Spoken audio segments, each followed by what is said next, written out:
Hello, everyone. Welcome back to the L.A.M.E Book Club podcast. My name is Melissa. I'm Ellie. And we are here with chapters 19 through 24 of Silver Elite. Woohoo! Every single time I want to go, I think it's Silver just Elite. Yeah, there's nothing so far in this book that has made me think that, but I think it's just like the way that it's like two shorter words. Silver Elite. I can do slices in the air easily. Yeah. I don't know. But already my ADHD is coming out. That's fun. Buckle up for this episode. This is a good one. It gets better, everyone. And I'm going to keep saying that. This is a good week. I have lots of theories, lots of thoughts. A lot happens, and I'm excited to jump in. But before we do, if you don't already follow us on social media, please do. We're at L.A.M.E Book Club Pod on just about everything. Subscribe on YouTube. If you have an iOS device, you could leave written reviews on Apple Podcasts, so please do so. And we do actually, Ellie, we have a review of the week. Are you ready? I am. So this comes from CakeFanatic. Thank you. Probably my favorite name so far, quite honestly. I too am a cake fanatic. We are also cake fanatics. Yeah. And it's titled "Y'all Saved My Reading Slump." 5 stars. Okay, obsessed with these two. I finished the Throne of Glass series just before Onyx Storm and was missing Aelin so much that I couldn't get excited about anything else. And if Relatable. I can't relate to that, Yeah. Exactly. I so get it. Aelin Galathinius was. I think I adopted, created an entire personality after reading that series and just became Aelin Galathinius. Anyways, this podcast got me excited again, and I'm having so much fun finishing Onyx Storm alongside with you guys. Thank you, ladies. You make me LOL with every episode, and I just love witnessing your friendship. Thank you, Sweet. Cake Fanatics. Friends, we have our new stickers. They're in. If you don't know, now you know. You can find them at our website, lamebookclubpod.com. If you're part of our Patreon, you get 15% off totes and stickers. We have the tinfoil hat. We have the Jeff's Kiss. They're cute. They're in my water bottles. So if you're watching on YouTube, check it out. There it is. That's the tinfoil. That's the Jeff's Kiss. Jeff's Kiss. They're cute. And we also have just our standard podcast logo one as well. Yeah. But for sure. If you're not part of our Patreon, it's not too late to join. We are having a blast. We're going through Once Upon a Broken Heart. We are doing our live book club pretty soon to cover finale. It's fun. It's really fun. And we do have one shout out for a newcomer. Welcome to Felicia. Welcome. All right. And spoiler warning for this episode, we will be covering the first 24 chapters of Silver Elite, but we are holding strong. At least I am. I'm assuming Ellie is as well, with not reading past our chapters. I've been good. I've been honest. I am too. I am surprised with myself. I'm not gonna lie. I really thought I'd break and go keep reading, but I'm being good about it. Anyways, there's no possible way we could spoil anything past chapter 24 because we haven't read it. So it's all free game prior to that, but there will be no spoilers. And theories, Yes. Nothing. If it just happens to be, it's happenstance. It's because we're awesome.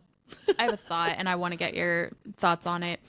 I saw online this past week, like an array of new books that have come out, and just the cover art for all of it, and it's very kind of like Silver Elite, how you just have those two big like Silver Elite, but not like a lot of artwork, how there used to be those like cartoon women on the front with the swords and all that, fantasy-esque. Yeah. What's your take on these covers? Because a lot of them are doing that now, like Fourth Wing, Silver Elite. It's just like big words, not a lot of art to go along with it. Well, I actually completely disagree that Fourth Wing, the Empyrean series, doesn't have a lot of art to go with it. I think it's just very subtle. But I see specifically what you're meaning with like not having people on the cover. Personally, I'm a big fan. I don't like when I'm being forced to visualize a character. We actually, I know I don't want to bring this up too much because I know we shifted gears, but we talked about this a little bit when we were covering Quicksilver, about how like you thought Carrion was on the cover until you kept reading. Like, it doesn't, unless we know specifically who it's supposed to be, it stresses me out because I'm going to assume every character is this person on the cover until it's obvious who they actually are. And then that kind of skews how I'm supposed to be picturing these other people that I maybe thought were supposed to be. So I don't know. I personally don't love it. I know there are a lot of people that do, and that's awesome. I'm not gonna not buy a book just because it has that type of cover on it. But I do like this movement of you prefer more minimal, less creativity on the outside to produce more creativity for yourself on the inside. Yes, but also I guess that is kind of a loaded gun, because at the same time, if you've been listening for any amount of time, you also know that I take a lot of creative liberties when it comes to how I picture characters or places. So maybe it's just because I like being able to have that creative freedom.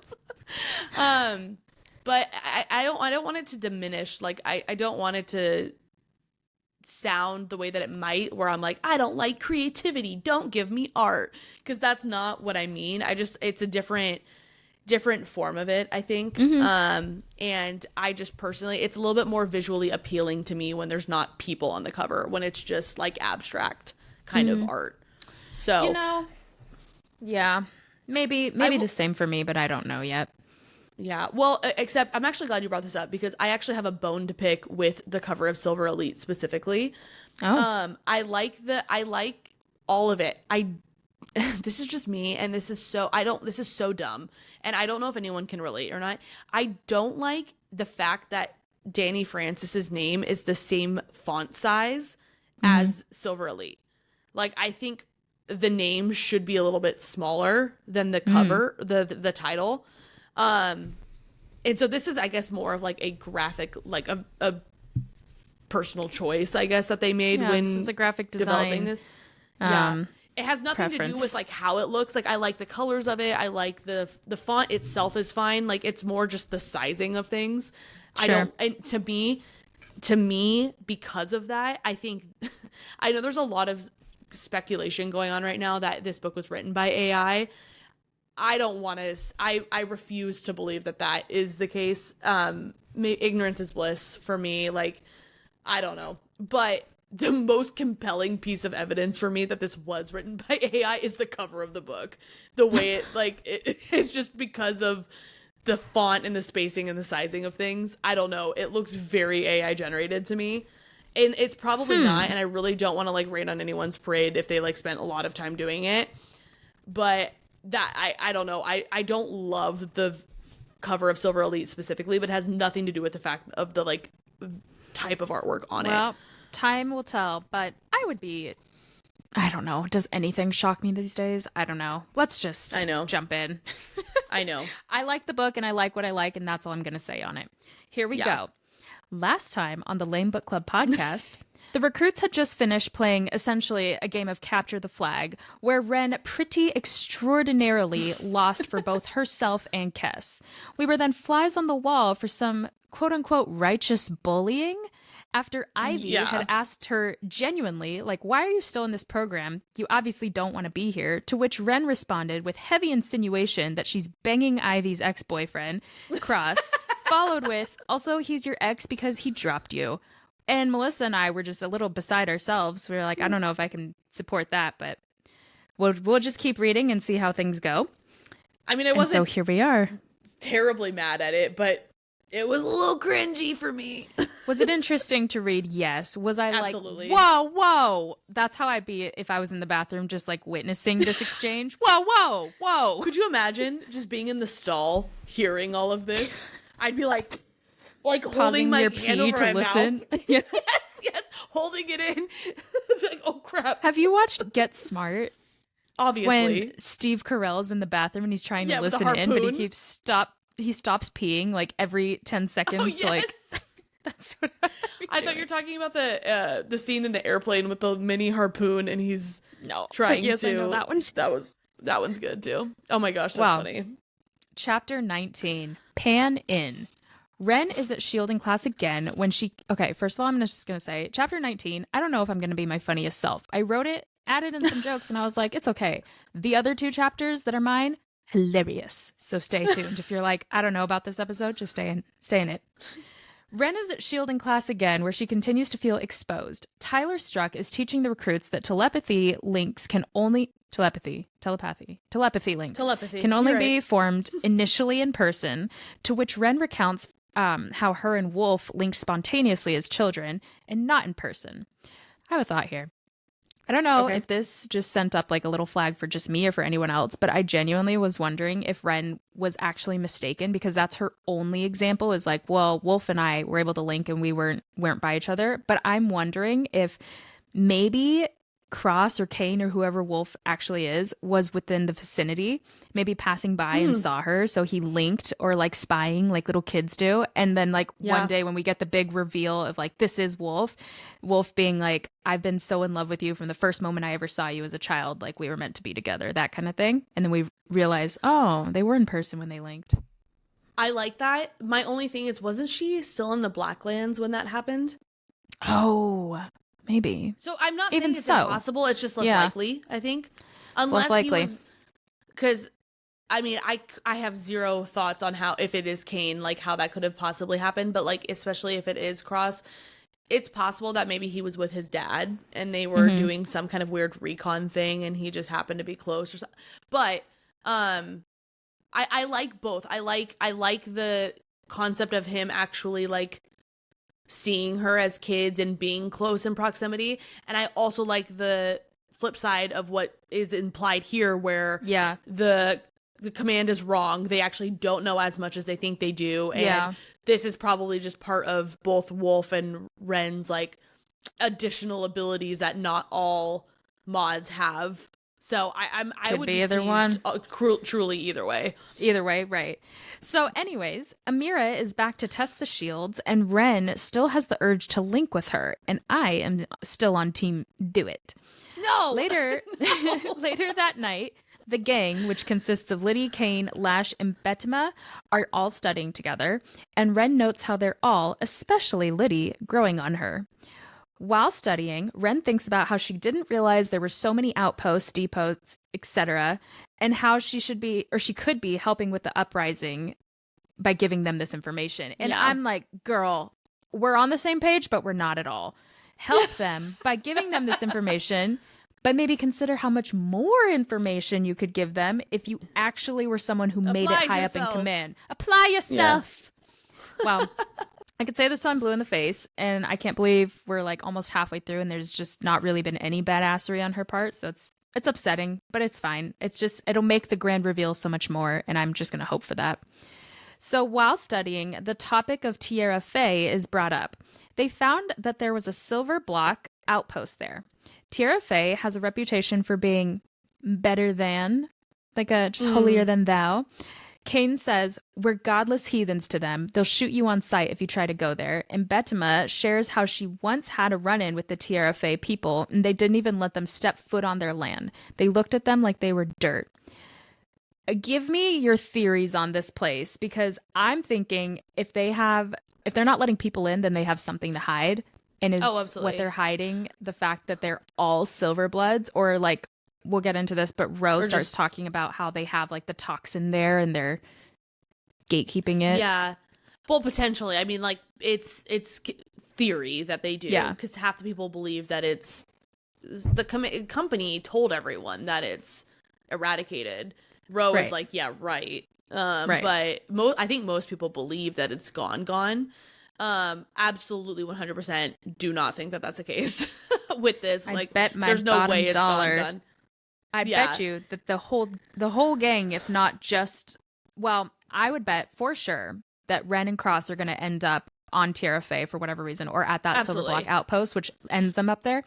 But I would think actually that the whole gang is going to end up there.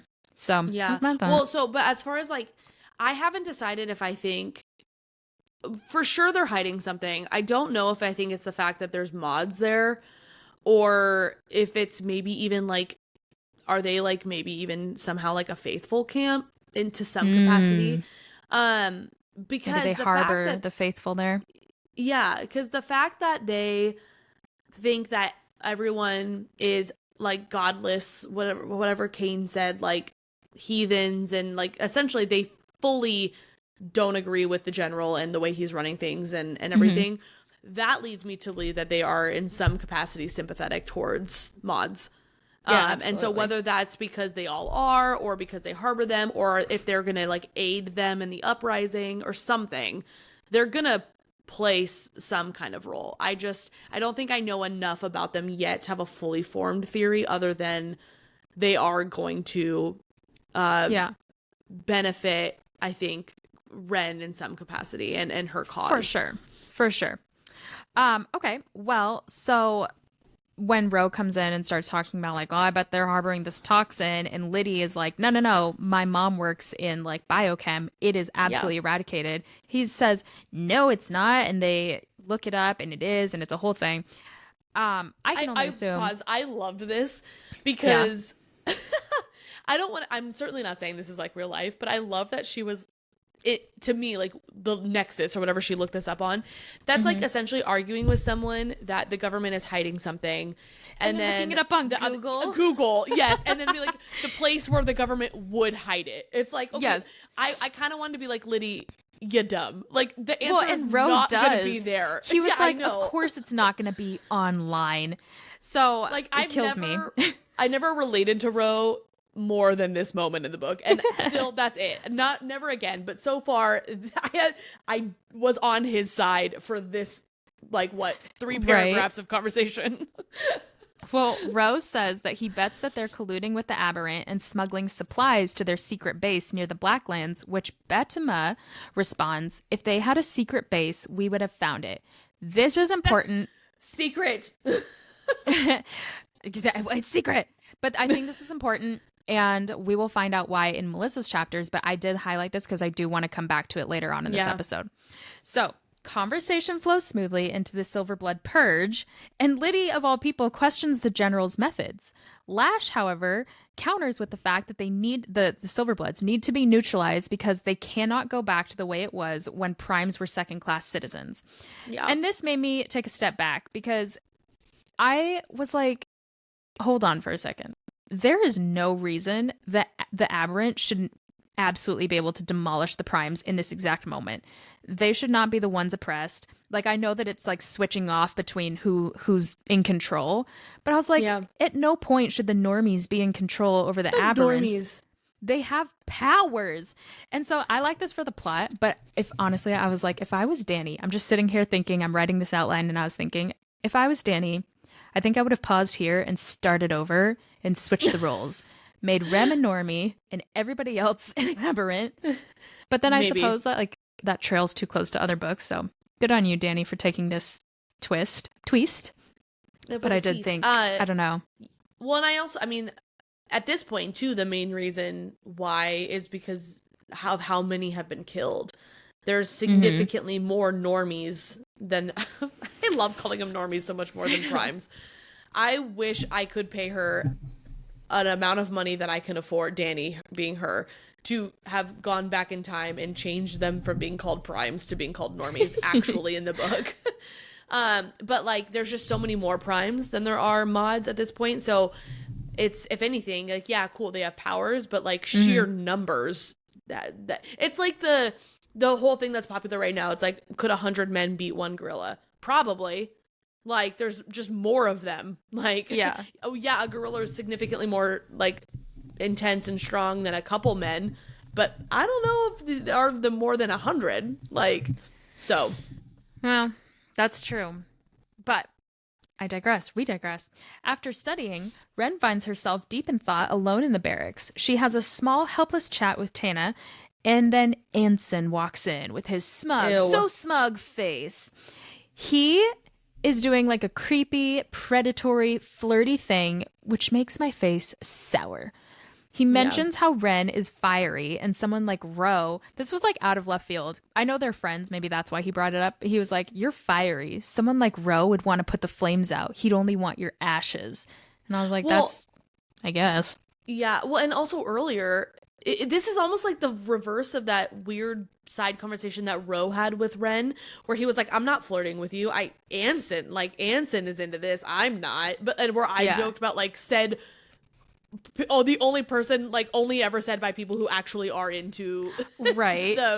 But like this is like the reverse of that. Because in that first conversation, Ro brought up like, oh yeah, blah blah blah, Anson feels this way, and then in this one, Anson's like, yeah, well, Ro could never. I'm like, are you guys actually gay for each other? Like, why are you both talking about each other when you're talking to Wren.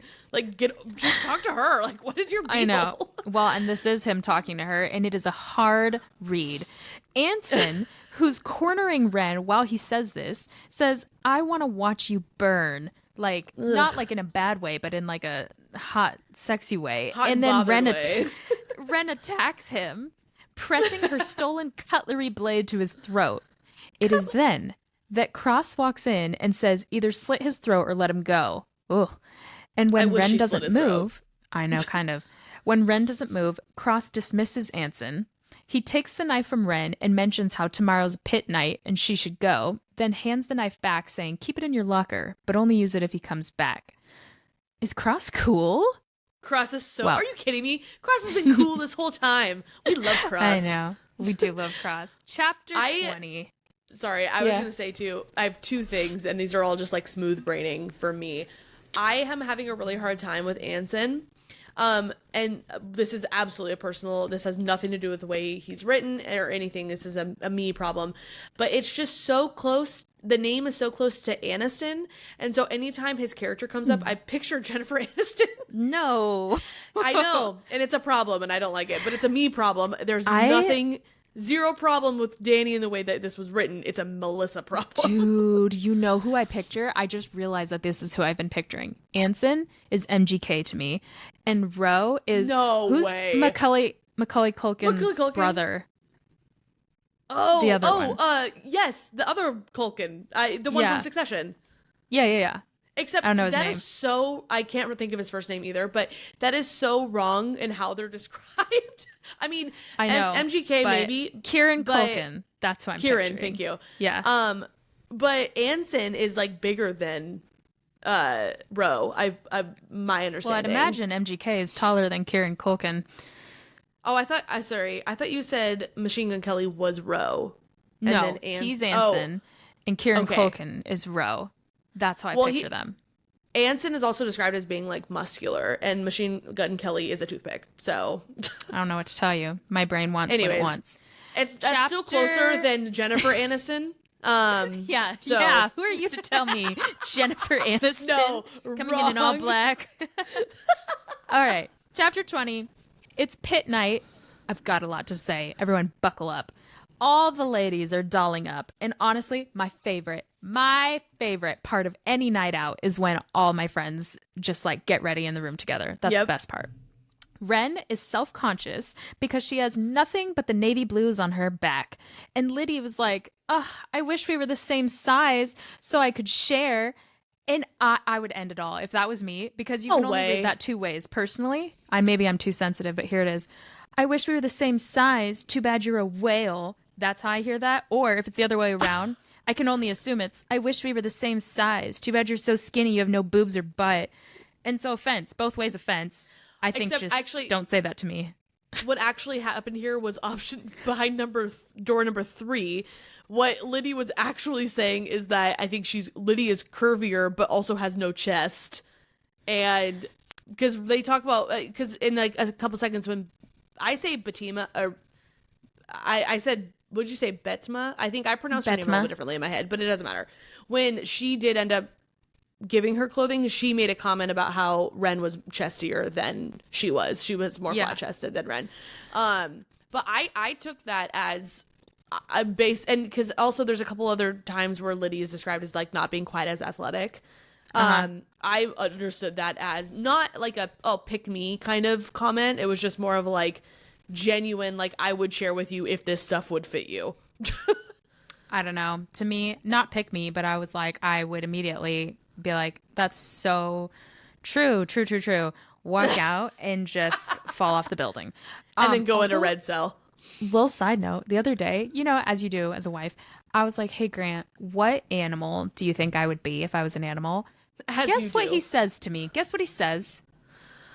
Red panda. An orca. And I was like, that's insane what you just did. He says, because they're so smart. I was like, yeah, you remind me of a freaking manatee, a giant elephant, because they're so smart. It's like, that's Wait, crazy. A manatee or an elephant? Both are huge. It's a joke, playing on the fact that he called me a whale, but it's because I'm so smart. That was crazy. So back to this. Liddy calls Batima for help with this fashion emergency, and Batima gives Wren clothes that make her super hot fire. Except Wren mentions that the jeans are a bit too tight. I'm really hung up on all this. The jeans are a bit too tight, but she has like also a tiny crop top on. And I was like, girl, don't piss me off. If someone gave me jeans that were too tight and then also a crop top, I know. Squeezing I'm my not muffins. leaving this muffin top. Yes. That's exactly what I thought of too when reading the this. The seams are popping. I've got all this hanging out, but then I put on my tiny crop top. Don't even play with me. Hard pass. Pit night, more like staying in my bed night. Yeah, right. Like crying. More like going on a run for me. So they get to the pit. And it is absolutely that scene out of Pitch Perfect. I just could not handle this. In the pool. Yes. Yes. The whole time I'm picturing you said it. that. I was picturing not that specifically, but that's way better. I was thinking more not like concept of what was happening, more like visually and like lighting wise. The from Divergent when she goes to get a tattoo. Yeah. More of that, like, because, like, underground, there's, like, red lights and blue lights, and I don't know why that was kind of more the vibe that I was getting from reading this, and I pictured there being, like, EDM music, like, playing in the background. Yeah, she's like, Wren says she hears the beat of a fast dance track. I was like, this is riff off. Shutting it down. Except there wouldn't have, that was a cappella. Excuse me, there would not have been music. Excuse me. Okay, and then they say, well, first of all, let's not forget the moment where my face, we have to go back to the acapella. Let's not forget the moment that my face pressed against my spine watching, what's her name? Anna Kendrick rap to save her team. I cringed so hard. I literally like felt folded in half. But shutting it down, good Lord. That's the one. That's it. It's going back. I can't. No, don't do it. Don't catch me. I don't know the lyrics to anything. That's the problem. I can hear it, okay. but it doesn't matter. Keep going. Let's move on. So the pit is not to sing. It is to fight and get all your angries out. Wren sees Tyler Struck in the lap of Xavier Ford. I'm here for it. I don't know why.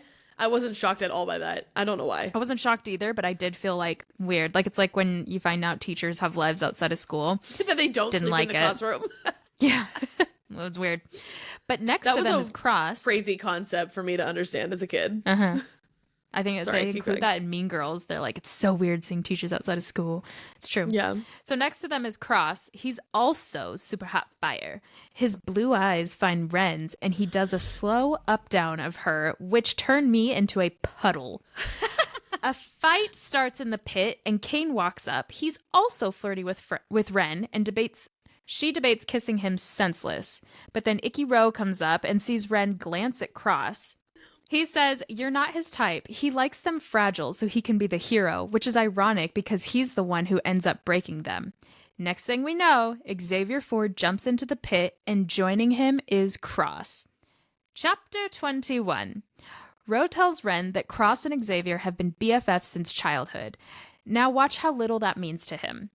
And what she did is Cross beat the ever-living daylights out of Xavier.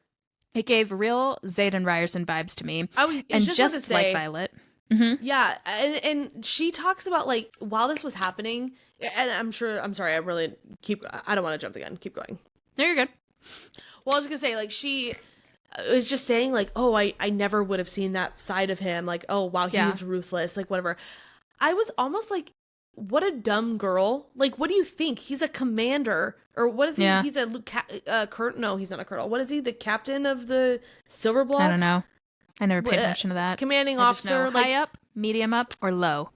Yeah, he's medium up in this, like, overall. High up in this block. Like, he's in charge at a young age.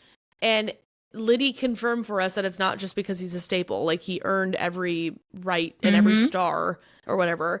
Like, I don't know. What did you think? Obviously he's and like even at the end of this, they're laughing together. I would have been like watching that. I would have been like, that's exactly what I would expect. But for whatever reason, that showed Wren a different side of Cross, that he could be ruthless and compartmentalized and stuff. I'm like, you're telling me you have not already figured that out? Like, yeah. I don't know. I don't know. Well, it gave Xaden Ryerson vibes, like I said. And just like Violet, Wren cannot look away. She's basically salivating. Yeah. The fight ends, and Cross and Xavier are laughing, but Wren has absolutely no doubt that Cross was capable and could be capable in the future of killing his childhood friend. Wren finally escapes Ro and heads to the bathroom, but Cross intercepts her path. He asks what Ro was talking about, and she admits that Ro thinks she's on for Cross. She moves to sidestep him, but he grabs her hand, a real Darcy moment. Yes.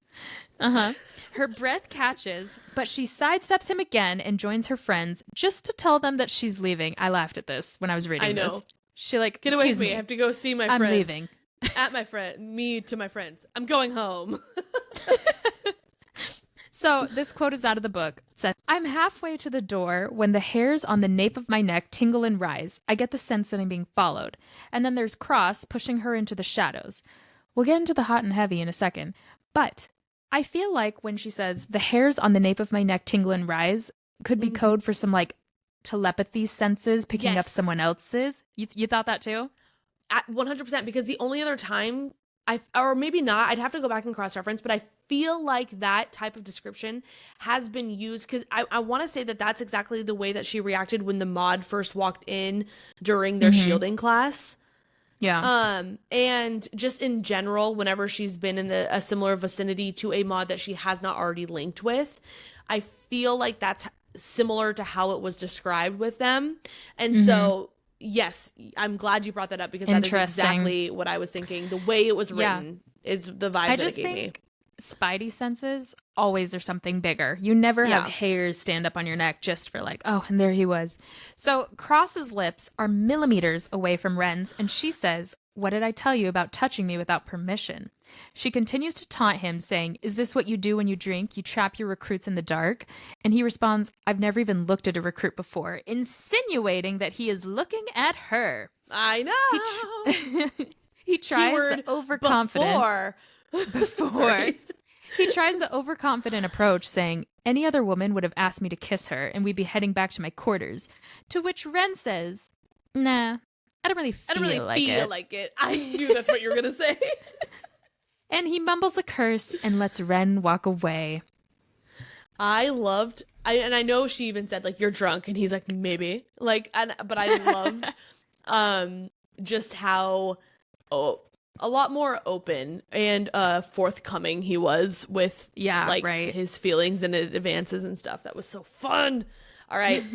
Chapter 22, buckle up, everyone. I say that I need to find a different phrasing to say instead of buckle up, but this is these next three heavy hitters. All right. The chapter starts off with city drills, where Wren once again reminds herself that the uprising does not find her important enough to rescue. Otherwise, tonight would have been perfect since she's off base.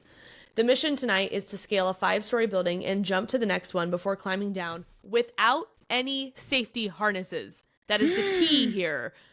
Yeah, right. I would be outie 5,000. There's no way. I am I'm not even scared of heights. And I think I wrote this in here.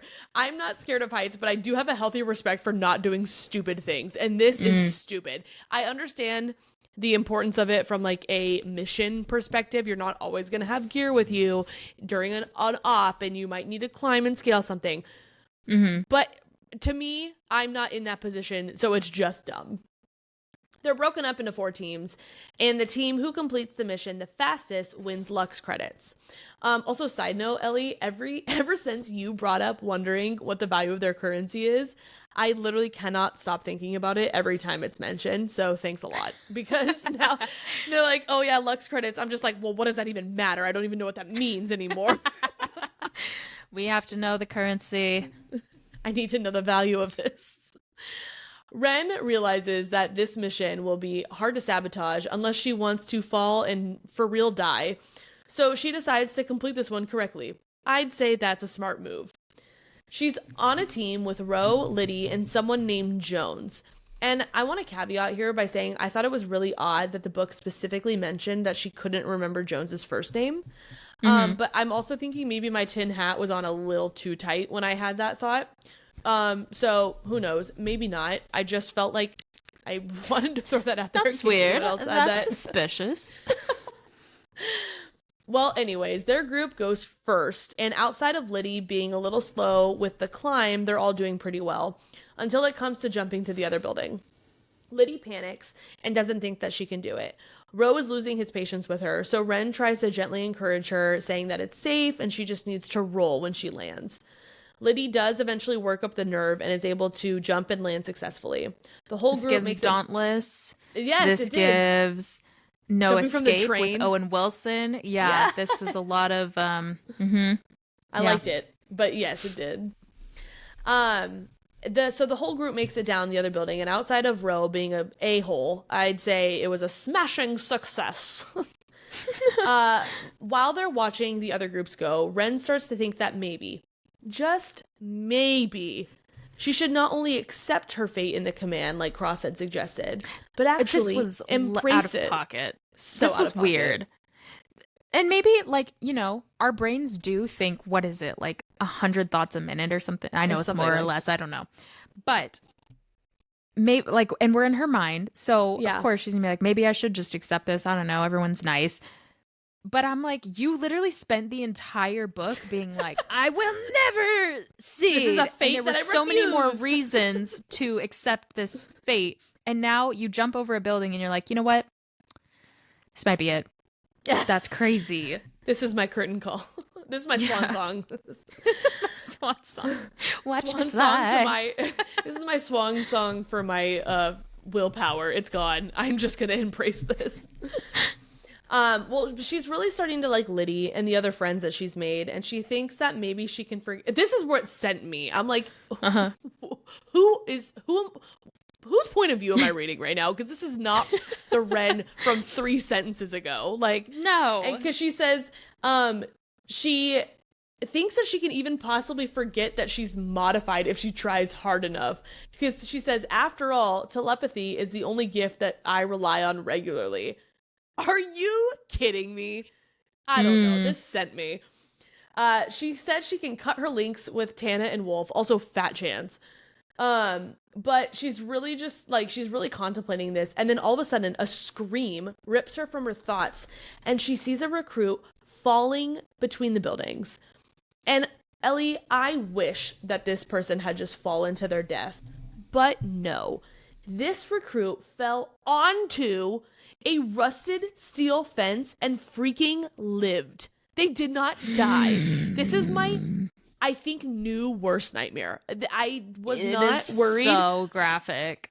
Moving forward, falling in between 2 high rises because I jumped, missing and being impaled on a steel fence whilst being alive is my new irrational fear. That is 100%. I can't. This was so hard for me to read. I was cringing. I was like wiggling in my seat reading it because my spine was hurting reading this. His name is Glenn. Horrendous.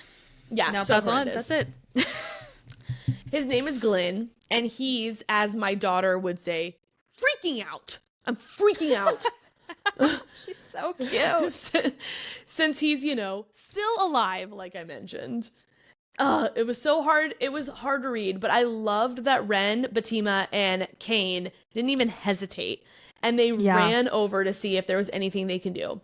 There wasn't, but the effort warmed my plums. And I'm not sure that that's the right use of that. But that's what my heart told me to say. So plums can be used in any sentence, any way you want. Plums is a free for all. You could say, like, I worked my plums off. Yep. I was shook to my plums. It warmed my plums. Yep. Plums is for everyone and for always. Plums is for everyone and for always. I want that to be our out of pocket, out of context slogan. Like, L.A.M.E book a podcast. Put that in our bio. Like, we're not a fantasy book podcast. Just put plums for everyone. Plums are for always. It's giving Shrek is love, Shrek is life, and I like it.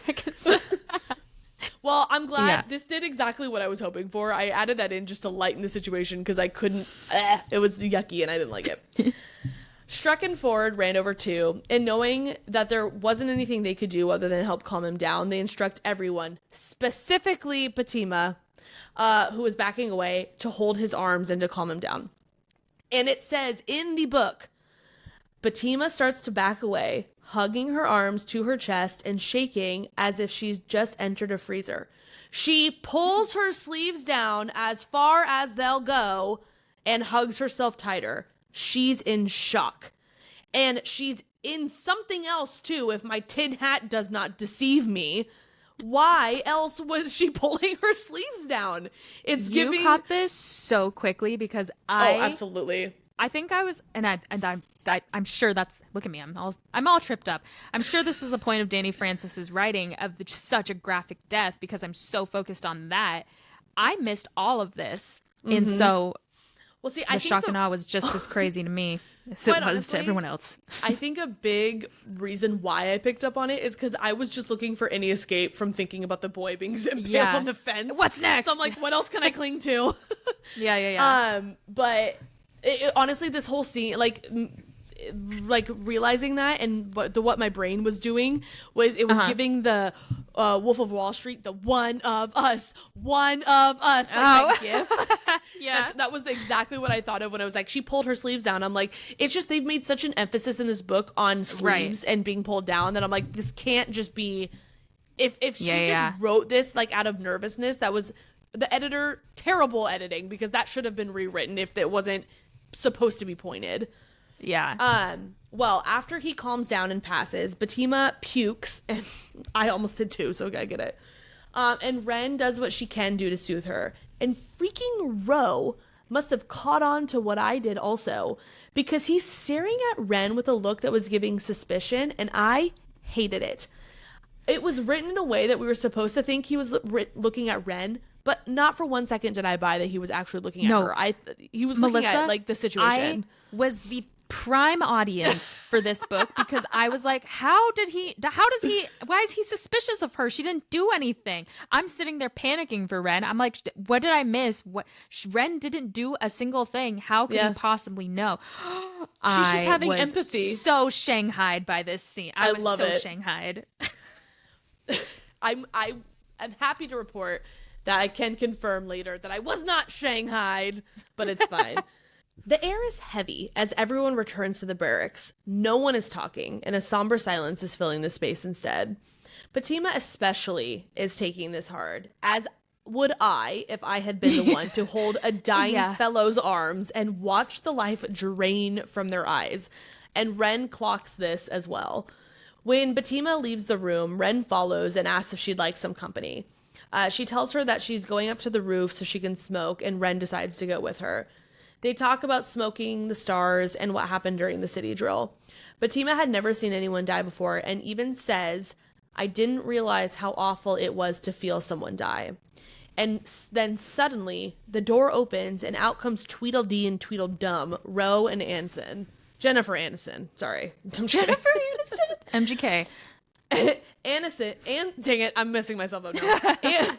Anson is guarding the door, and Ro is being a prick, as per usual. But this time, Wren notices that he has a fun little accessory, a gun. Both girls instantly register that this is not safe, and try to get past Anson and get him to move, but he's not going anywhere. Ro goes on and on about how his dad had these dinner parties that he was never invited to until he was 16. And he even specifically points out that, like in the book, the exact phrasing is, his precious Cross and perfect Travis were invited much earlier than that. So, and the jealousy was palpable. And I'm so excited for, I know, I mean, obviously it's not a secret that Ro is going to be part of the problem in this book, but I like that. I think a big part of the reason is going to be jealousy, and it's going to be trying to win daddy's approval. And I like that layer of the story personally. Yeah. Anywho, Ro says that the general is fond of games, and his favorite one to play is a murder mystery. There's been a murder, I do declare. I love how many times we've been able to reference that just in this series. There's been a murder. You know what? I've about a year ago, did a murder mystery. I got to be the murderer. It was a blast. Big fan of those parties. They're fun. I'm just so bad at them. Like, nothing has ever confirmed for me more that I should never be famous than trying to pretend that I'm a murderer or not the murderer at a murder mystery. My gosh. Well, so one of our friends, we had all just kind of like, maybe we were a couple months into this big friendship. And one of our friends, his whole role was to not like say who he was. Like, so he was supposed to avoid any questions by eating food. That was a specific task that he was told. So I was like, hey, I love that one. Out of character, how's the new job going? And he just kept eating food. And I was like, you good? And he just kept the whole night. I thought he was so mad at me and just didn't want to talk to me. And I could not figure out why, assuming that we weren't in character. I don't know. But anyways, it was such a blast. I can understand why Ro is very jealous he didn't get invited to one of these parties. However, the general is not as fun as Michael Gary Scott or the rest of the employees at Dunder Mifflin because he rigs the games so that his posh capitalist friends get to be the murderer every time. Travis tells Ro this and also tells him that they have to let the guy, the capitalist friend, win, which upsets Ro because he says, I don't let people win. They want to be better than me, then they need to actually be better than me. Why should they have it easy? Take note, Wren. Lock in and remember that. And all of us gentle readers of the ton, lock in. That is going to come back, I guarantee. Wait, in what way do you think? That, like, someone needs to best him? Absolutely, because he is going to be, like I said, part of the problem. This is how we beat him. They have to be better than him. He gave us the answer to the problem already. All right. Which I guess that's, like, pretty straightforward. You obviously have to be better than the people. But I mean, like, I think it's, like, the psychological aspect of it. Like, they're going to have to best him mentally, too. Not just physically. Okay. He says that in my mind, that was like a wild revelation. Now that I'm saying it out loud, I'm like, pretty obvious, actually. No. It needed to be said. I appreciate it. Didn't, but thank you. The clarification. Thanks for being nice. Yeah. He says that if Travis hadn't told him who the murderer was, he still would have been able to guess it because he was making it so obvious. Rose says that it's easy to tell when someone is trying to deceive you. And once again, I know this is supposed to seem like he's figuring out Wren's secret. And Wren is even starting to think that too. But I just didn't not buy it. I knew he was not talking about her. After attempting to leave again, Ro pulls the gun on her and she freezes. She tries to intimidate him by telling Ro that his brother won't like what he's doing up here. But he responds with, actually, I think my brother will be more concerned with the fact that there's an aberrant bitch among us. This is where I did start to suspect. Okay. I don't think he's talking about Wren. And then I was like, I know what's going to happen. And so, but it took until this point. I didn't even have a clue that they were hinting at this before. I'm such a fool. I'm such a fool. Normally that would have been me too. I am proud of myself for this one. Well, Ro continued his bad guy monologue, talking about how aberrants all look like one of them, but eventually they always slip up and you just have to be patient, which caused him to say, smart girl, but not so smart earlier, were you? You slipped up. I saw your veins when you touched him. Confused, Wren tries to understand what he's talking about, but then all of a sudden, it clicked for Wren, too, just as Ro's gun was aimed at Fatima's head. I knew it. I just, for the record, I called it. I am writing this as I'm going to. So, like, for you all, like, this is not me being like, oh, yeah, I read it and then went back and be like, haha, I called it. Like, truly, this is in the moment exactly what I was thinking. This was in the moment. This was live. Called it. I feel validated. Now, let's go back.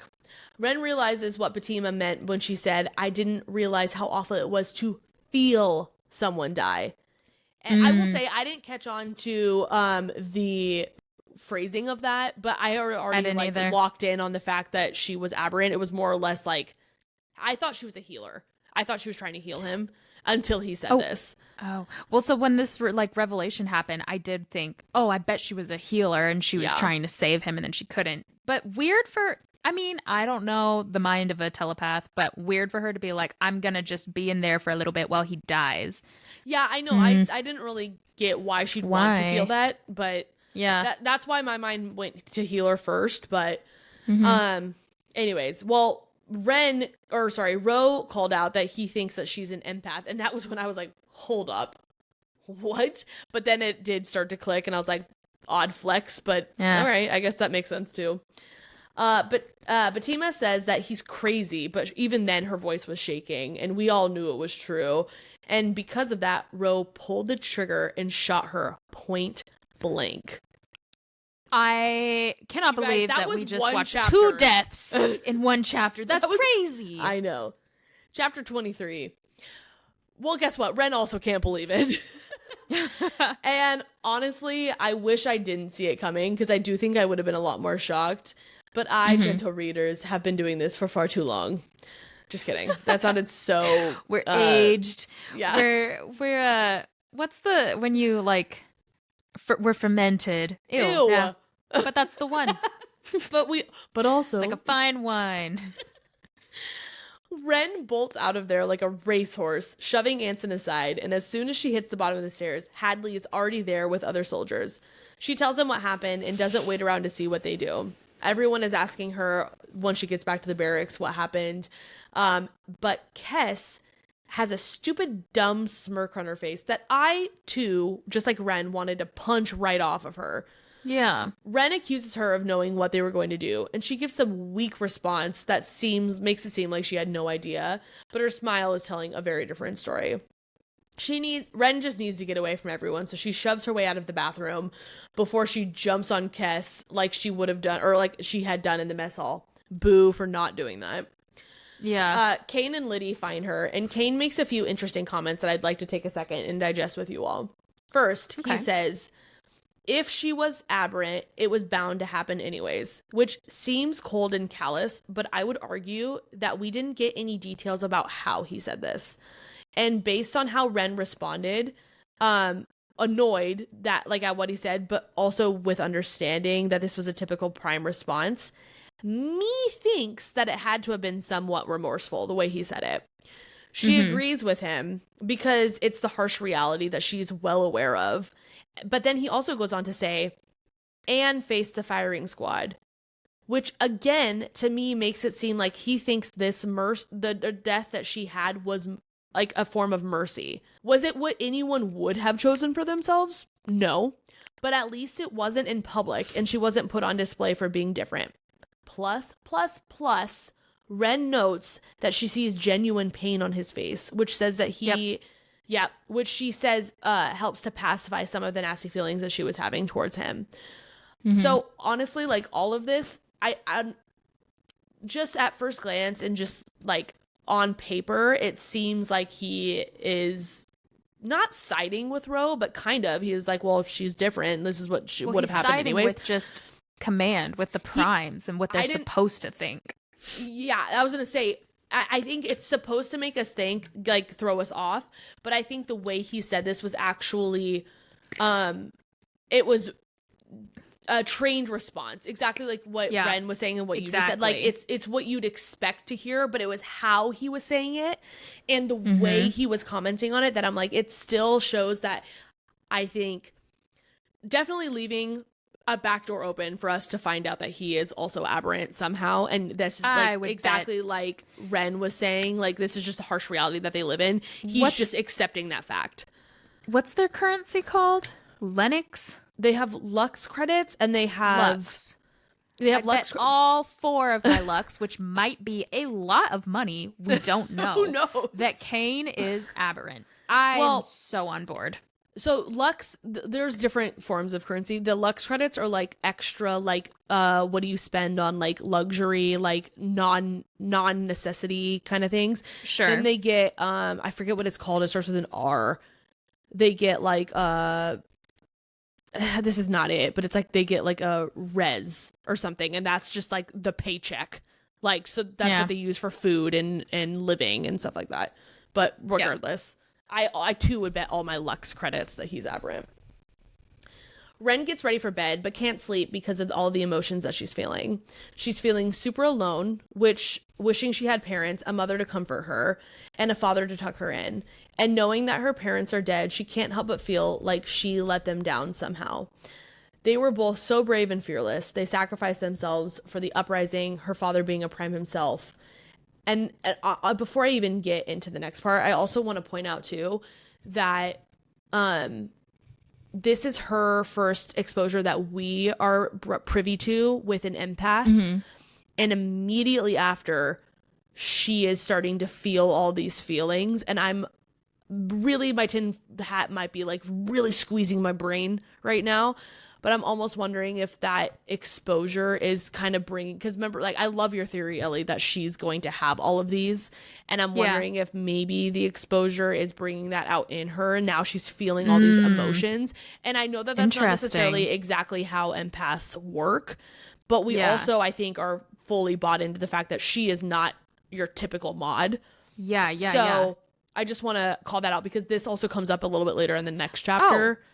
So now that Betema has, for lack of delicate words, been shot, I want to bring back the very beginning, the thing that I had talked about. I wanted to highlight this and come back. Yeah, when they're all studying together, Betema responds, if they had a secret base, we would have found it in the Blacklands. I'm absolutely thinking they have a secret base and Betema knows about it because, and she's just trying to throw them all off the scent. Since she 100%. Was Aberrant, she knows, she has the idea. Yeah, that's all I wanted to say. Well, just because she was Aberrant doesn't necessarily mean she was part of the uprising. But I'm with you that she was trying to throw them off. Totally. I think that I don't know if she was part of the uprising, but I do think she knew and she was trying 100%. To throw them off. Yeah, no, big fan of that as well. So after all these feelings that she's feeling and being sad, she's deep in thought. She hears Kaine's voice saying, Wren, you good? And she thinks to herself, I don't know how he senses it. Aberrant. That's Aberrant. How. Knowing now that Betema was also an Aberrant, I think she's going to form a little undercover posse within the command. And that's what's going to give her strength to keep going. And I still stand by the fact that I don't think Kaine is Wolf. But like we've been saying, I do 100% after this chapter fully think that he's Aberrant. I thought that before, but this chapter just like solidified that for me. Anywho, she slips into his bed and they start canoodling until Kaine. This was crazy. I knew you would like this. Kaine stops her because he doesn't think it's right under the circumstances, which is fair, and Wren also agrees with him. So then she just goes back to her bed. The next morning, after getting literally zero sleep, Wren is shocked when Hadley and Struck informs everyone that one of their own was revealed to be working with the enemy and that they should put it out of their minds and resume normal activities.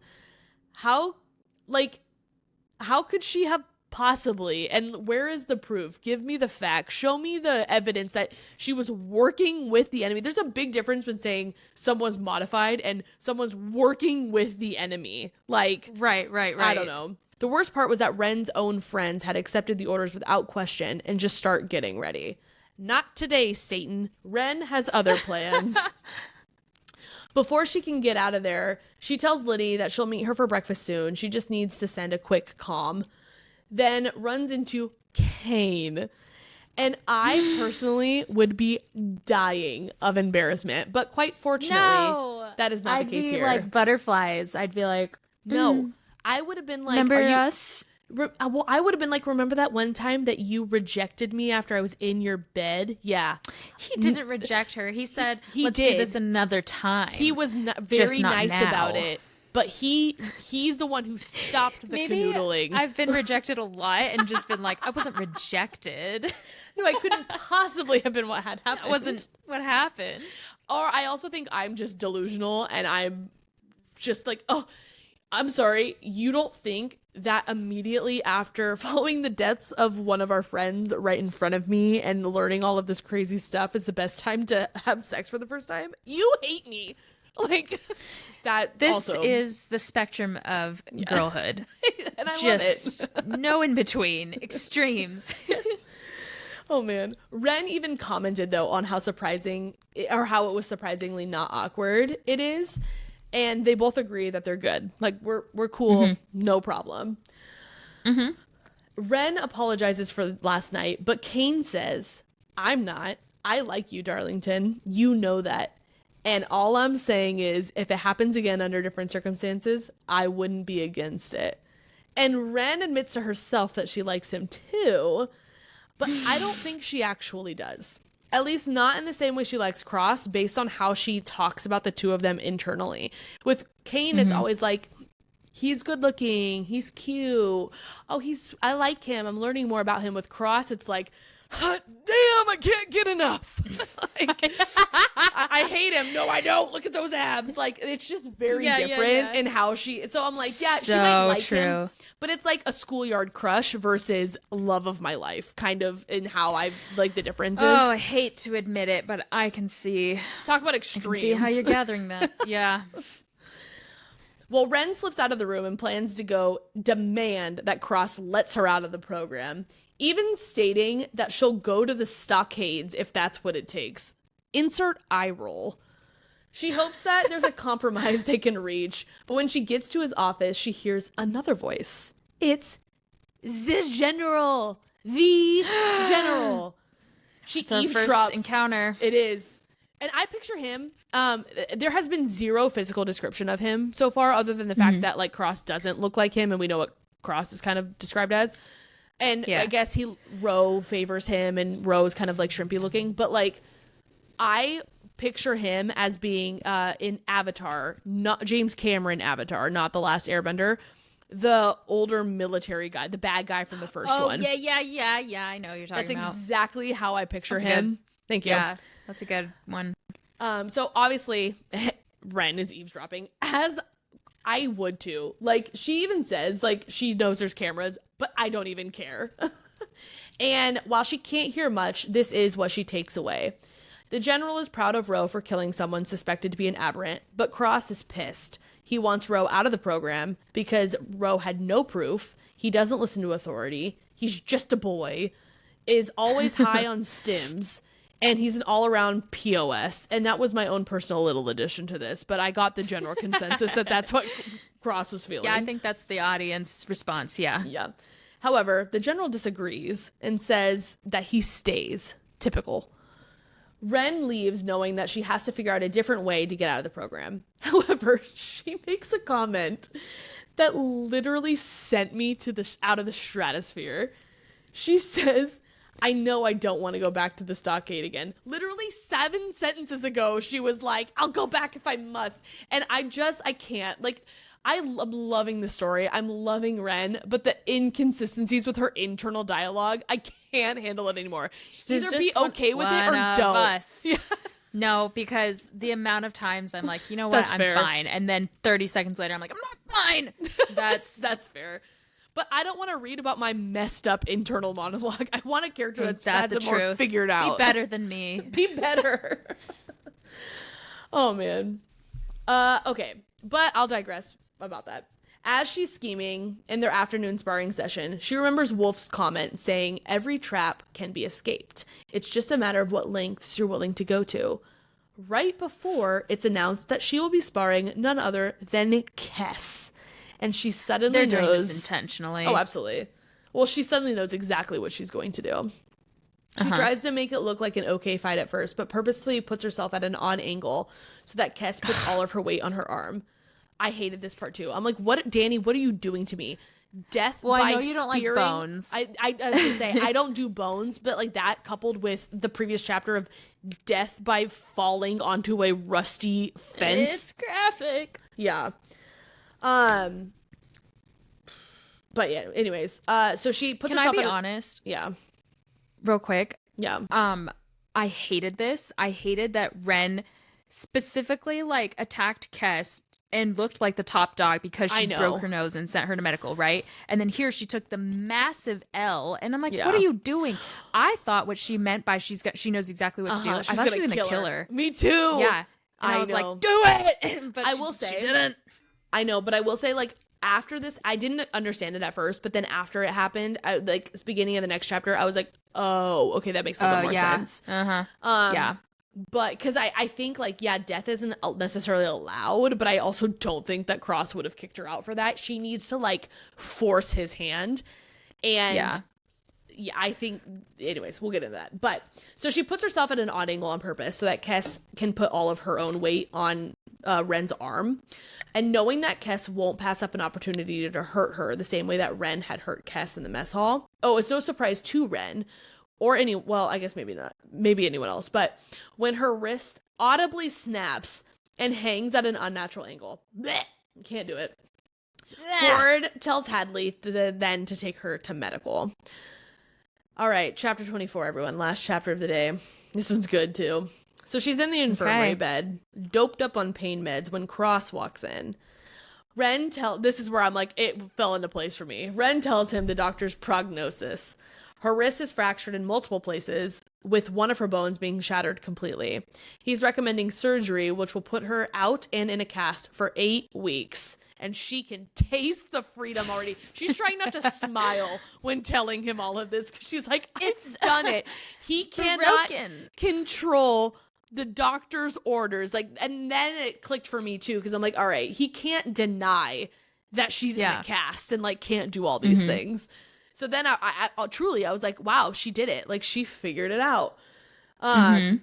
He asked her why she didn't tap out, and she blames it on her arm being pinned, which my first thought was like, well, you have 2 of them.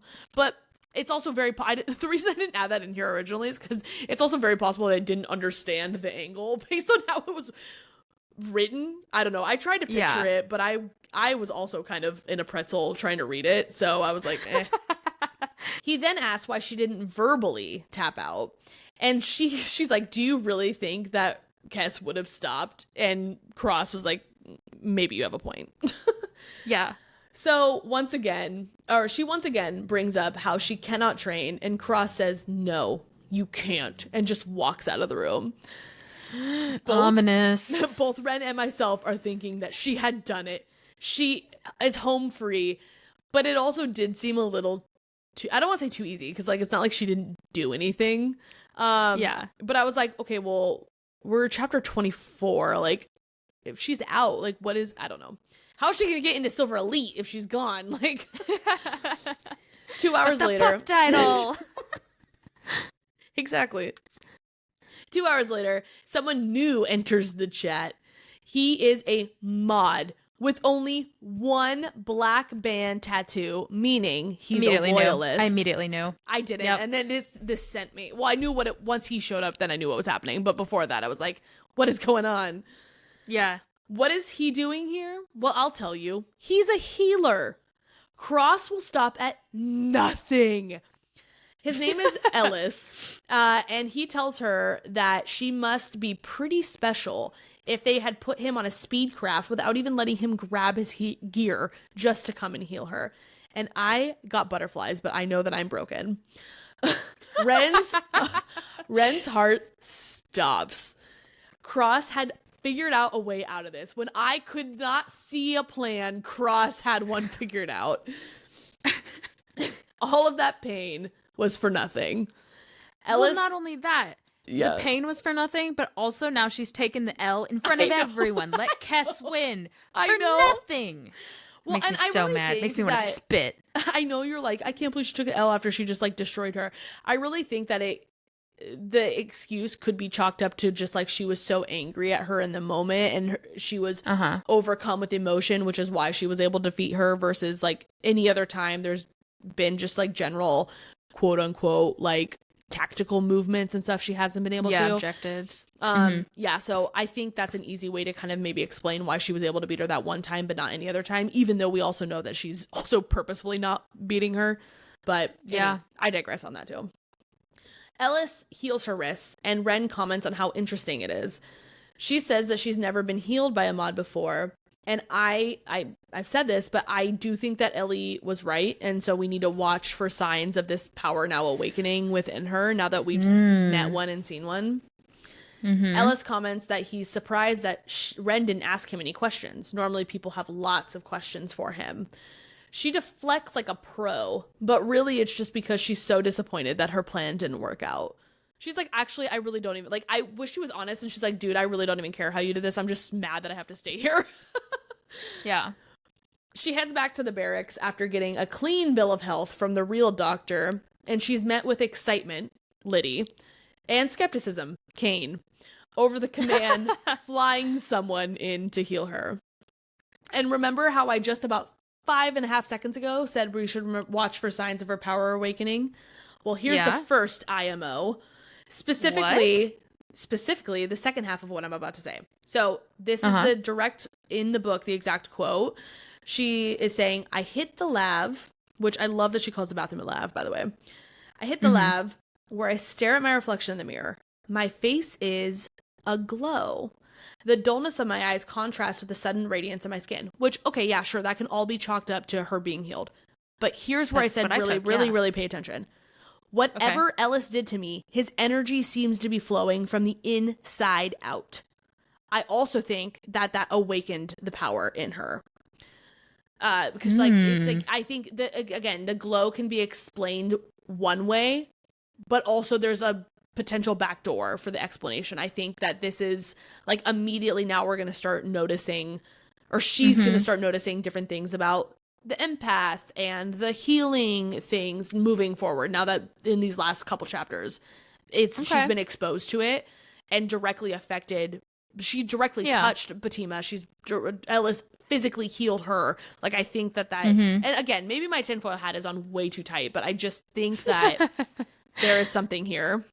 So I could see it. Take notes. I definitely took that at face value, and probably how Danny meant for us to read it without like catching an Easter egg necessarily. Yeah. But I could see how it could possibly be like, now that she's come in contact with the power, that it might have awakened power in her. Yeah. So we'll see. I don't know. I have zero proof or zero evidence that that's going to happen. It's just a theory, just a thought, and I want it to be known. Wren then slips into her bed, but gets a poke from Declan. And I don't know about you guys, but for me, it had been so long since we had heard from that loser that I was like, who's Declan? I had to read it like 4 times. I'm like, Declan? And then I remembered. City crossover? But then I remembered as we kept reading that he is from the Uprising. Wren was shocked and upset, but there's hope. He tells Wren, Aidrenne will meet you tomorrow night. And Wren's like, who the is Aidrenne? Like, I like that was just her first, not like what's happening, just like, who's Aidrenne? And then that made me think of Rocky. Aidrenne! But anyways. Yeah. Love Rocky. But Declan continues by just saying, midnight. The vehicle pool on the west end of the base. Wren tries to argue that there's cameras, but he says there won't be tomorrow. What? What a twist! Oh my gosh. And just reminds her again, all he says, midnight, and then just breaks their connection. And now, I don't know how I stopped myself from reading the next chapter because I need to know how midnight, like what happens at midnight. I read these 5 chapters or 6 chapters that we just went over Monday after we recorded last week. Oh, geez. Not even last week, because we batched out one. Yeah. So like almost 2 weeks ago, I read these. Yeah. And so then now I'm being reminded like, oh yeah, that's where I left off. Oh my gosh, it took everything in me to put the book down. I think I even like tried to read a sentence. I was like, no, I have to be honorable. And I put it down. I can't wait. Now it's free game. I'm so excited. All right. Also, I think, you know how we do like the little, like, what do you think's going to happen next? Oh, yes. Aidrenne is going to be somebody on her team that she knows, like a recruit. Ooh. Like they had a secret name. I like that. Or maybe Aidrenne is like an Uprising code name or something, because I don't think she could have possibly given a false name to Command. Yeah, either way. Yeah, but I think it's somebody that she's been like around that we're going to find out. Oh, you're Aberrant too. That's interesting. I kind of forgot that we had started doing that, so I hadn't really thought too much ahead. I do think that there's Cross is gonna foil it in some capacity. Like I don't think she's not getting off this base. Like I don't want anyone to get caught in the crossfire either. So we'll see. I don't. I'm just excited at this point to see. Haha. They didn't even think about that when I said it. But I'm excited. This is going to be good. So tune in next week. We're going to be going over chapters 25 through 30. Yes, 30. Yeah. I can count. And they'll be good. I think I'm calling it now. I'm good. They're going to be juicy. They're going to be good. It's going to get even better. Hello, everyone. We are here with Alicia, a.k.a. E.K. Wise. She has her first fantasy YA novel, Keepers of the Rock, The Debilis Rising. Alicia, thank you so much for being on our podcast. Oh, yes. Such a pleasure. Thank you so much. I love your podcast, and I love the banter between you ladies, and you do such a great job. So it's an honor. Thank you. Thank you. Thank you. Well, tell us a little bit about your book. What inspired you to write it? Anything that you feel free to share with our listeners about it. Oh, yeah, absolutely. Well, I want to say I have not really seen any fantasies that delve into the natural world, volcanoes and earthquakes, Mhm. crystals, Mm. rocks, and periodic table elements. And I feel like we all go through that phase when we're kids, when we have the little proverbial rock collection or we're into Absolutely. dinosaurs.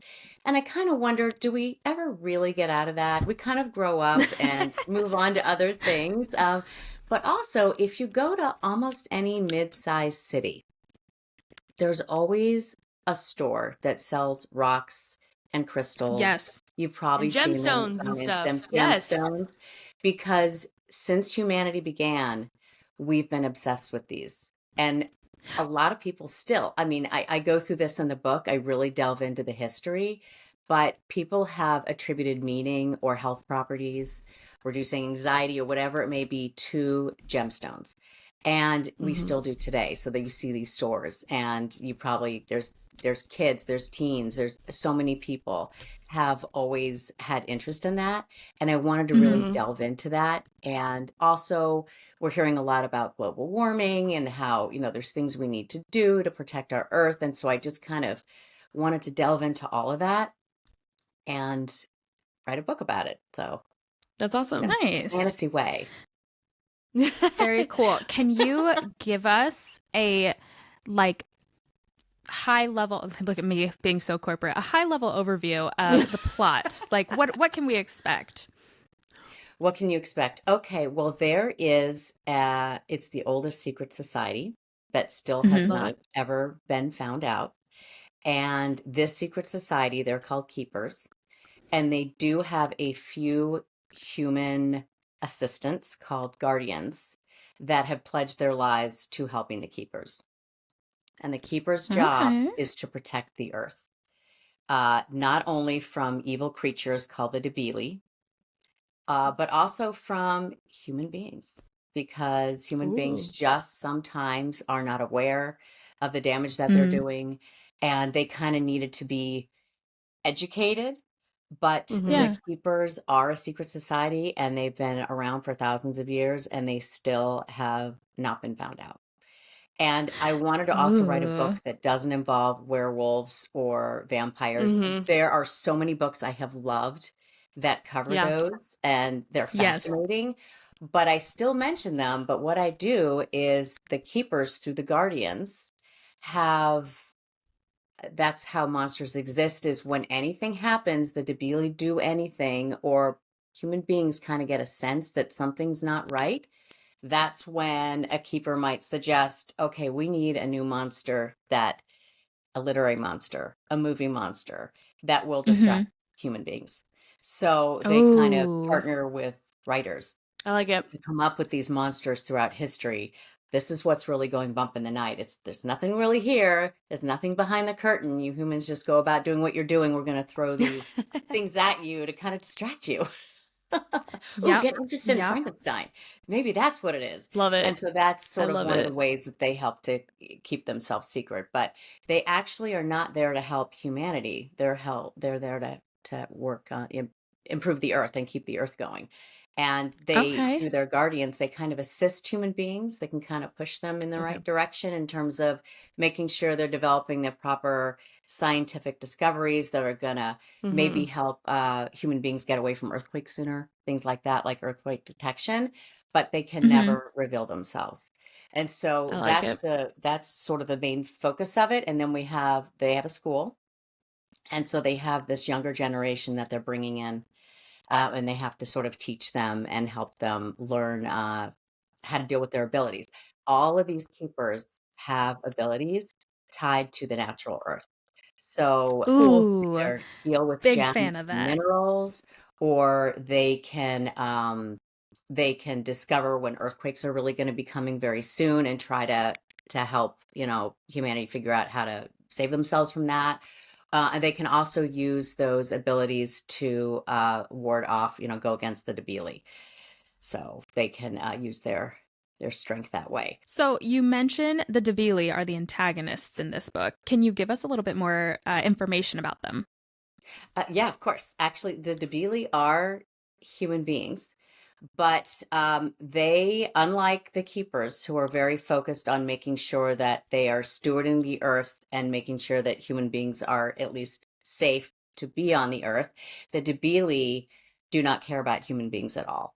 They, although they themselves start out as human, they think human beings are to be manipulated and to be used for their own self-serving purposes. And the sort of important quote that I have for the book that's on the back is, you've always heard the phrase, the hand that rocks the cradle is the hand that rules the world. And I have it switched around, which is, the hand that cradles the rock is the hand that rules the world. Oh, I love that. It's all about manipulating the resources and who's in charge of the resources. And so the Debili are determined to manipulate human beings to their own ends, because they want to be in charge, because they think human beings are really stupid. They think they're like a bunch of lemmings and they need to be manipulated, as they've tried to do throughout history. So yeah, I already bring don't a like lot them. of history and science in this book as well. So yeah. So and I say they're called Debili, which is the Latin term for decayed, because since they treat human beings so terribly, as they go throughout life, they kind of wind up kind of like a chemical half-life. Their souls kind of start to rot.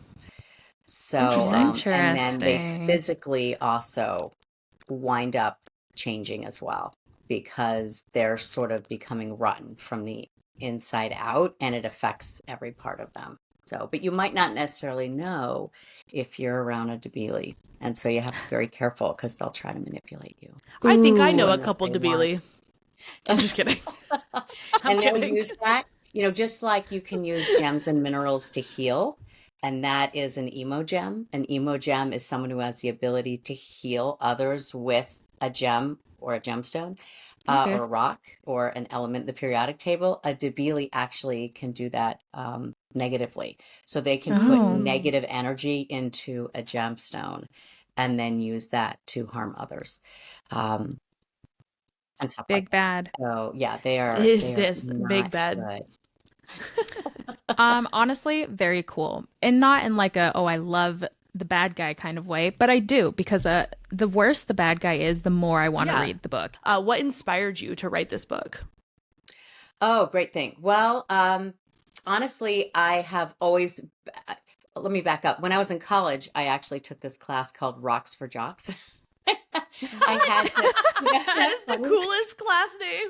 It is the coolest, and it was the cute little professor. He had these glasses, and he was really tiny, and then I loved him. And I didn't want to take a math class. Essentially, that's what it was. And so I decided would have taken Rocks for Jocks over math as well. It's algebra, or it's Rocks for Jocks. Rocks for Jocks. And it was so great. I mean, we actually had to sit there and stare at rocks and learn what they were and the names of them and their properties. And you go through like the Pleistocene and the Holocene, and you learn like, okay, this is where the dinosaurs were and the strata. It was fascinating, and I loved it. And then, as I got older, I still was kind of intrigued by that. And then I had my kids, and they're all sort of in the young adult age right now. I've got 4 of them. Yep. And they're so concerned and invested in sustainability and the future of the earth and what they're supposed to do. And they love to tell my husband and myself, we're going to be in charge of this eventually. And the previous generation hasn't really done much. So thanks a lot. Fair. Now we have to deal with it. And so thanks, Mom. Thanks, Mom. And not so much not us, but, older. Yes. And so thinking about that constantly, and then just having a love for rocks and minerals, and once again, the proverbial rock collection when you're a kid, and gems, I just sort of all coalesced and made me really excited to write a book like this, because I haven't really seen anything that's kind of done that before. I love that, the concept of like rocks and minerals and stuff. Ellie and I grew up in Northern California, and so like the gold rush was such a big part of that part of the state's history. Oh, yeah. And so exactly like you said, like you don't really go anywhere where there's not like a store that sells rocks or like things like that. There's so many places up there that do that, and it just made me think of that. And like I don't know if we went to different elementary schools, so I don't know if Ellie did this or not, but or you might have been homeschooled, so maybe it's up to if you're. But It's true. She was homeschooled for elementary school. I'm not making it up. Anyways, regardless, I remember in like fourth grade, we went on a field trip and in like a caves, and that was big, and like we were learning about stalactites and stalagmites and making those like crystals out of salts at home, and then add food coloring so they dye them and stuff. And I have a nephew who's 7, and he's starting to get really into that and everything too. So I'm like these Nat Geo kits that you can buy that grow crystals and stuff. And so I think it's just fun because that was such a big part of my childhood, at least. And then now I'm kind of starting over again with my kids are a little young, I think, to be getting into that. But like my nephew is starting to. My sister has kids that are older that went through this and stuff. So it's fun to see it happening again. And I totally know what you're talking about. Like I agree. And I know I'm jumping back here a little bit, but I do think everyone goes through that season. And so especially as an adult, it's almost nostalgic to think that that's kind of what this book is about. It's fun to think like, oh my gosh, that is, I totally remember feeling like this and thinking this was cool. And so like now reading it, it's like, oh, I'm 9 years old again. Like this is the best. Like not in a weird way, like in a cool way. Oh, that's awesome. And actually, that's one of the reasons why I chose to just write this book as clean, because I wanted kids as young as like 11 or 12 to be able to feel like they could read it and still get a lot out of it, and Totally. adults as well. So yeah, I thought that would be kind of a better way to go about that, to kind of get that younger group in as well. Absolutely. There's actually a scene That's at awesome. the beginning of the book that's in the Carlsbad Caverns in New Mexico. And I've been there. Cool. Ooh. Unbelievable. They're just amazing. Talk about stalactites and absolutely gorgeous. Yeah. And so yes, there's a scene at the beginning of the book that's actually there. Yeah. So that's this awesome. is, sorry, this wasn't on our questions I know that we sent you, but does it take place in like, it's like real, like you said, New Mexico, like, so it takes place in the US then? Well, or is it just based off of the caves in New Mexico? No, actually, it takes place in this novel. It's going to be a series. Will take place in the United States, but it's a very, very international cast. I actually was really, really lucky that my dad's job took us over to London for 3 years when I was 11 at a very formative time. And it was an incredible experience for me. I'm embarrassed to say that before that, I had to find, like, my dad brought a globe out and said, okay, where's London? And I had a hard time finding a globe. Like, I should know that. I don't think you're alone in that. No. I think I'd have a hard time now. I know the general region, but I don't know if I could pinpoint it at this moment. And I'm putting that online for everyone to hear. So don't come at me. I gotcha. But so we spent 3 years there. And then whenever we had a chance to go, we'd get in our very, very ugly car, our station wagon, and we would drive around all around Europe. And so I really had a love of different cultures and different foods and learning different history. And so I wanted to really bring that in here as well. And so there's actually, I know there's a lot of characters in the beginning that you kind of get introduced to, but that's because there's a character on every continent. So there are love that characters from all over the world. And I really, really wanted to embrace that. So you have, when I made the audiobook, I have Marion Hussey has done the audio, and she's phenomenal. She's pretty much finished. I have to go through it, and then we'll sort of release it in the summer, but she's great at accents. So I needed to make sure that I had somebody who was really good at doing different accents. So the keepers are all from different parts of the world, as are the students. Cool. So even though it's in the US and it's pretty much set near the College of William and Mary. So it's not William and Mary, but it's sort of adjacent. And then it will shift in the third book to England, where they go to grad. I love it.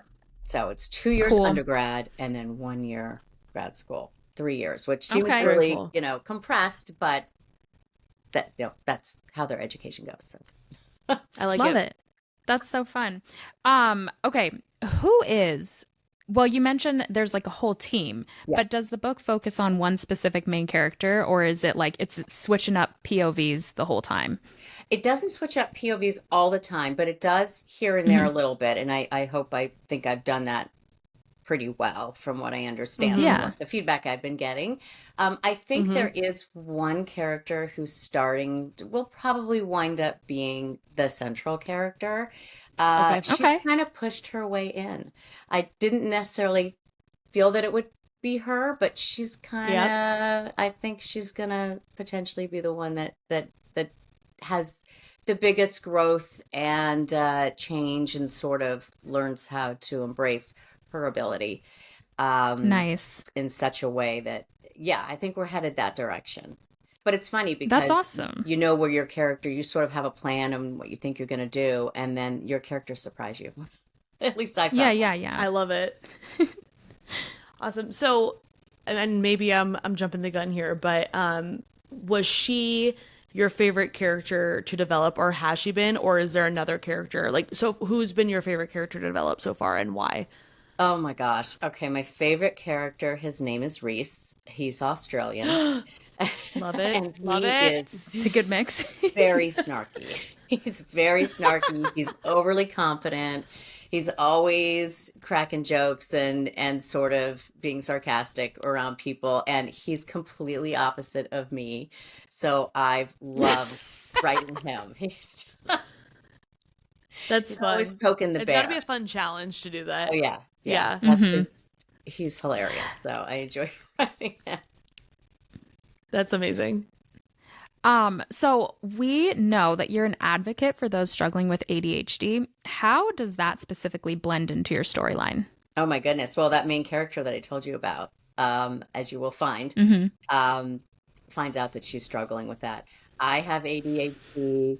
3 of my kids have ADHD. I think our dog does. We both also do. Present. I think you could tell by 3 minutes on our podcast that we both have that as well. So I am such a huge advocate, I tell everybody, yes, 3 of my kids have it. I have it. You need to get tested. I'm such a huge advocate for that. Yeah. So it's so important to me. And I really wanted to definitely have a character who was going through that and struggling with that. And I say ADHD specifically, but I have ADD and attentive type, and so do my 3 kids. Okay. And so that one, I feel, often slips through the cracks. Certainly did with me.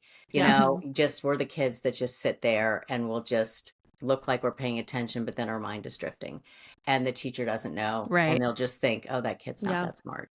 It just breaks my heart, because I don't want anybody suffering through that. Everybody deserves to get tested and then get the help they need, no matter whether that's medication or therapy, a whole host of different ways of treating it. But it's so important, because you can take off.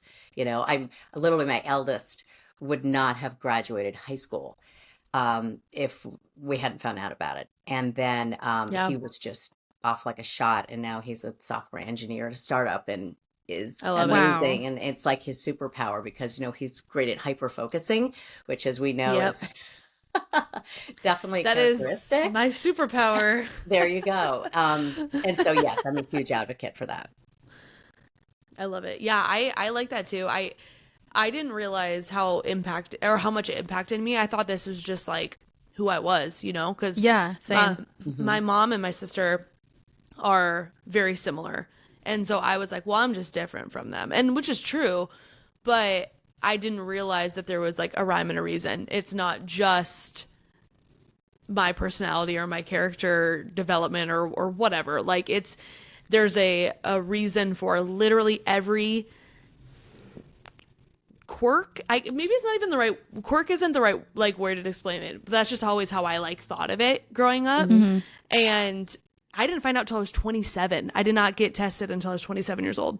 And I think my psychologist said to me, and I don't know, like she didn't give me like any research paper or whatever, but she told me that it's it's a lot less common to diagnose in females than it is in males, because it's generally when a boy is younger and they're crazy, it's like, oh, that's the boy, it's a boy being a boy, and that's all boys have ADD, ADHD, like, which also isn't true, but it presents very differently in females than it does in men or males. It was really interesting to learn all of that, at least like when I officially got diagnosed and stuff. And then like having her explain to me, this is why you are so detailed when you tell your stories. And like my family always joking with me, but like gave me a hard time about it. They're like, you're not allowed to tell stories anymore because I don't care what color dress the person was wearing. It's not relevant. But to me, it's very relevant. Like, and this is why you're constantly jumping around different hobbies and stuff. Like, it's so interesting, like learning all of that. I'm like, that's insane. Like, I thought that's just who I was. Just this morning, Grant, my husband, and I, we were reading something off his phone at the same time, and I had the power to scroll through. And like I was scrolling slowly, and then I like stopped and went all the way back up. And he was like, "What are you doing?" I was like, "I read it, but I didn't. I was thinking about something else. I didn't gather anything that just happened. I have to start over." Yep, I totally. Yep, it's absolutely. crazy. In fact, so I love that. I love that there's a book that brings attention to this. Yes, for sure. That was important to me. I actually didn't even realize it. I was sitting in the chair at the therapist's office when my youngest was getting tested, and all of a sudden I had the epiphany. I went, I think I have this. Hold on. Because I just remembered my mom like getting really upset. I had those like, oh my God, I remember my mom getting really upset with me. Like, I'm not going to help you anymore. You're not paying attention. And I went, oh my God. Yes. I know where this came from. So I get it. Yeah, a lot of us aren't diagnosed till we're adults. Yeah, and it's really, I'm really glad that for many reasons, but really, really glad that I was diagnosed and know like what to look for now, because my oldest, actually, as of we're recording, today's her birthday. She's turning 5 today. Oh, but she is, thank you. But she is very much like me, like very similar, not even just in personality. Like I notice a lot of the ADHD things that I struggle with in her already. And so I'm glad to know what to look for, so that I know this isn't just her not paying attention, or this isn't just her, the way that she is. Like, there are ways that we can work with this, and I'm not going to change her, but like, I want to make schooling a lot easier for her than it was for me. And so like different ways to approach things and stuff. So it's exactly not, I didn't find out the same way, but like as your child was getting tested and you're like, interesting. Like, I'm glad that now I know, so that we can approach things different from the get-go with her, so that she doesn't ever feel behind or dumb or any of the things that I remember struggling with, which wasn't the case. It was just the reality of not knowing how to best help myself. And so I love that. I love that there's a book that brings awareness to this, because I think so many people struggle with it, and so many people don't even know that they struggle with it. And there are a lot of people that do, but I think it's going to really help the next generation to be able to get the resources that they need, and that will benefit them the most. And so anything that brings awareness to that is awesome. Yeah, for sure. Okay, last question here. What message do you hope readers will take away from your book, and what is the most important thing you want readers to understand about your story? As I was saying earlier, we all used to have, like, a lot of us had these little rock collections, or are interested in gems and minerals to some degree. And the earth is just filled with so many amazing mysteries. And if you just, but we don't really often have time, but we have a moment to just sit and like stare at a rock for a second, like beautiful amethyst that I have here that I keep near me in my writing. The earth is filled with a whole bunch of natural wonders. And if we just take the time to enjoy them a little bit, we're so busy going about our day. And because we're so concerned, we're so inundated now with concerns about global warming and, living in California, as we're in Southern California, and having to deal with fires and things like that. We're so concerned about that. And I want it to be hopeful. I want readers to feel like, you know what, this is a concern, but if we all just do a little part, if we all just do the little things that we can do to kind of make things better where we live, then we are doing what we can to sort of steward the earth, which is what this whole book is really all about in its essence, right? Is protecting the earth. So it's there for all the creatures and all the people and everybody, and to feed the world and so forth. So, and I want it to be in an exciting and adventurous way. I also, in order sort of to help marketing the book, I have a TikTok platform and Instagram, and I do these little videos called "What's in Your Stuff?" What's in our stuff? And the first one I did was Pepto-Bismol, for instance, you know, that pink stuff that we drink when our stomach hurts. And there's actually a little bit of bismuth in it, which is an element on the periodic table. So every day we use things, and it generally there's a little piece of it that comes from the earth. And we all just get so busy doing our, you know, going about our day that we forget, you know, to really look and go, oh, there's bismuth in this. That's kind of really cool. So I just want people to feel hopeful, but be excited, and also feel like, you know what, we all can do just a little bit of something to just keep this earth that we live on turning. Yeah. I love that. So where can our listeners and just readers in general find your book? Yes. So on Amazon, it's in print, and it's on Kindle, and it will be on audio probably within a couple of months. Amazing. Cool. Awesome. Well, we will be linking the book for everybody to go find it.